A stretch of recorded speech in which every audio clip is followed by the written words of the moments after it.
আমার বামে বসে আছেন বিশিষ্ট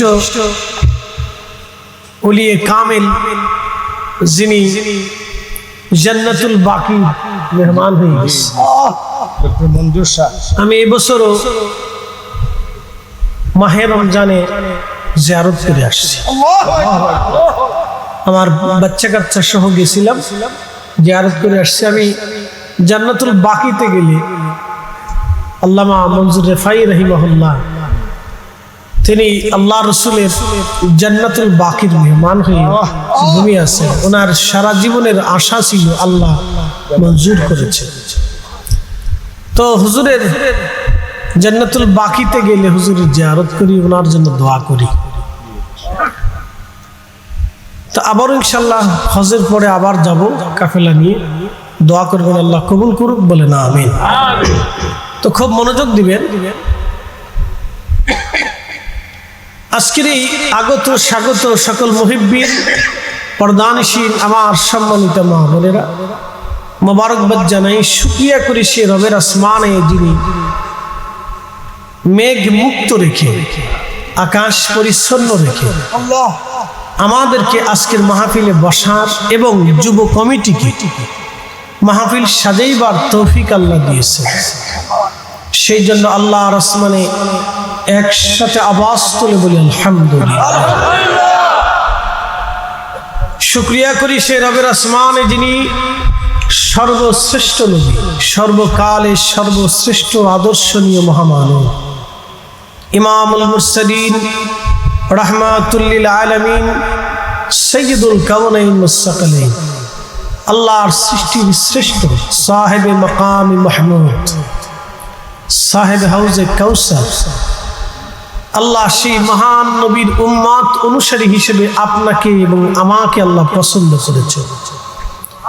সেই জন্য আল্লাহর আসমানে আমরা একসাথে আবারও বলি আলহামদুলিল্লাহ। যুবকদের অনুরোধ আছে একটা বিষয়ের উপরে আলোচনা তুলে ধরা। আমি এই বিষয়টা বহু আলোচনা করেছি, শুনেছেন, তারপরেও সদিচ্ছা থেকে, মনের গভীর থেকে আপনাদের আকাঙ্ক্ষা আমি বিষয়ে আলোকপাত করব, কিন্তু তার আগে আপনাদের কিছু কথা বলি, মনোযোগ দিবেন। উম্মতের মঞ্জুরিয়ত হচ্ছে মদিনা। উম্মতের মঞ্জুরিয়ত কোন জায়গা মনে রেখে নিন। এখান থেকে ফিরবেন না, এখান থেকে সরে যাবেন না। আমি আপনাদেরকে বলি, জীবন হচ্ছে ব্যাটল ফিল্ড, এটা যুদ্ধক্ষেত্র। A company, C company, B company, যুদ্ধের সময়ে কোম্পানি ভাগ করে দেওয়া হয়। এক একটা কোম্পানির এক একজন দায়িত্ব থাকে, কেউ মেজর দায়িত্ব থাকে, কেউ লেফটেন্যান্ট দায়িত্ব থাকে। এক একটা কোম্পানির এক একজন অফিসার দায়িত্ব পালন করে। এক একটা কোম্পানিতে 100, 150, 250, 80, 90 এরকম সৈন্যের একটা ডিপার্টমেন্ট থাকে। তো এতে বলে আলফা, বিভিন্ন নাম আছে, ABC। তো যেই কোম্পানিকে যুদ্ধের যে স্থানে ব্রিগেডের প্রধান নির্বাচিত করে, ওই স্থানে যুদ্ধে তাকে পরবর্তী নির্দেশ না আসা পর্যন্ত তাকে স্ট্রং থাকতে হয় এবং এই অবস্থায় তাকে যুদ্ধ করতে হয়। তো মানব জীবনটা হচ্ছে যুদ্ধক্ষেত্র। এখানে প্রতিনিয়ত শয়তানের সাথে আমাদের ঈমানের যুদ্ধ হয়। শয়তান আপনাকে চাবে মদিনার থেকে সরাইতে। জীবনের শেষ সময় পর্যন্ত এই যুদ্ধে উম্মতকে মদিনার দিকে রুজু থাকতেই হবে। কথা বলেন ঠিক না? বাহিরে যাওয়ার কোনো সুযোগ নেই। যদি যান তা আপনি শত্রুর নিশানার ভিতরে পড়ে যাবেন। তাহলে মনে করেন যে ট্রিগার চেপে দিবে, শেষ। শত্রুর নিশানার ভিতরে আপনি পড়ে যাবেন। তো শত্রুটা হচ্ছে শয়তান। ওয়ালা তাত্তাবিউ খুতুওয়াতিশ শাইতান, তোমরা শয়তানের ইত্তেবা করিও না। ইন্নাহু লাকুম আদুউম মুবিন, সে তোমাদের প্রকাশ্য দুশমন, তোমাকে ধ্বংস করে যাবে।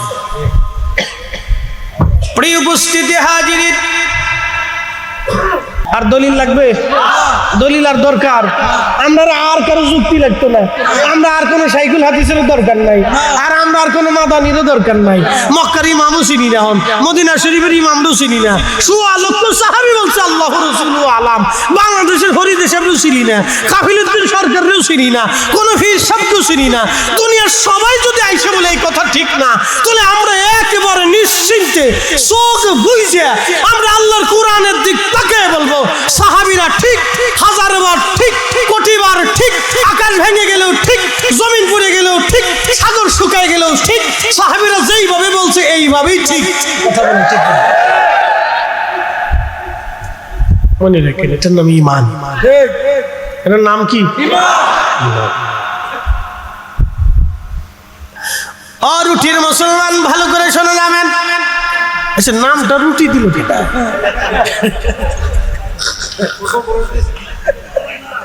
আমি এক জায়গায় গেছি, নাম কি? তো গুতা মারি, তোমাকে হয়েছে কাজ, তাহলে আর এখানে থাকা যাবে না। এতই যদি গুতা মারেন তা তো বিপদ আছে।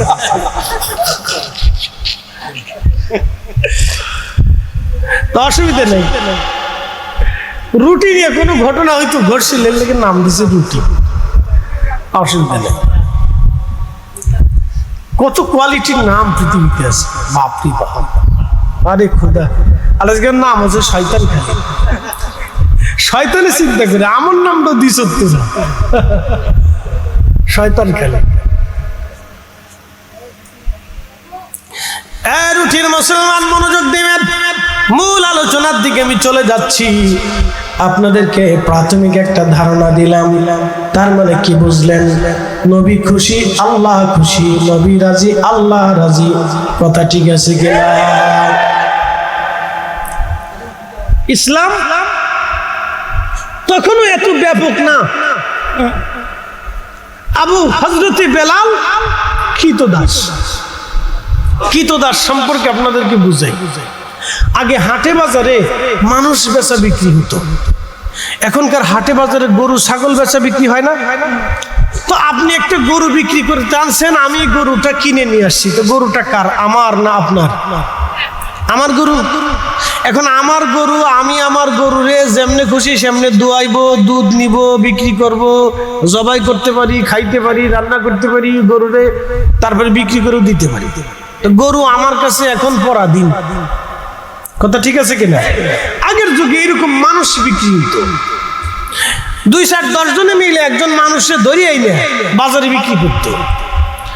বাজারে বিক্রি করে দিলে যে কিনে আনতো সারা জীবন তার গোলামি করতে হইতো, তার কাজ করে দিতে হলো, খাবার দিলেও কাজ করবে, মারলেও কাজ করবে, তার কোনো জীবনের স্বাধীনতা ছিল না। বুঝতে পারছেন? এটা ছিল গোলামির জীবন। আহা, কি জিন্দেগি ছিল, কি কঠিন সিচুয়েশন মানব জীবনে ছিল। আপনি বুঝেন কতটা নিকৃষ্ট, কতটা বিভৎস এবং কতটা কঠিন।